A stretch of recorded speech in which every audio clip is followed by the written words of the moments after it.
Lock arms, no one's going nowhere. Overnight, Canadian police trying to clear out this trucker-led protest, blocking the Ambassador Bridge.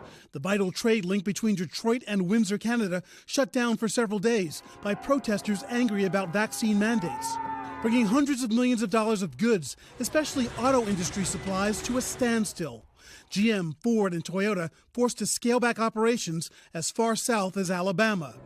NBC's Cal Perry is there. Since the beginning of this blockade, the messages from the government to the protesters has only become more forceful. Now with threats of up to a year in prison and a $100,000 fine. Probably not surprising when you consider that up until this week, this was the busiest land crossing in North America.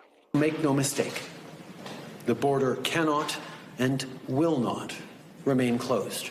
Earlier, Canadian Prime Minister Justin Trudeau signaled the government's patience is running out. Everything is on the table because this unlawful activity has to end, and it will end. For more than 2 weeks, Canada's capital, Ottawa, paralyzed by hundreds of truckers. The so-called Freedom Convoy then targeted several U.S. border crossings. The protests against vaccine mandates finding support in the U.S. Homeland Security monitoring the possibility of a trucker convoy near Los Angeles aimed at disrupting the Super Bowl. Or with Washington, D.C. a possible destination, and the President's State of the Union address in March.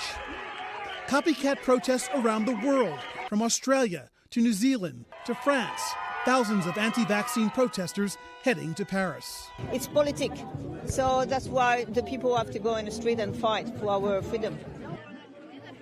Back at the U.S.-Canada border, authorities have warned the protesters face big fines, loss of their driver's licenses, even time in prison if they don't end the blockade. But as of this hour, the standoff continues. Yeah, with the potential that this thing spreads at this point. Ron, thank you very much. Great to see you, Ron.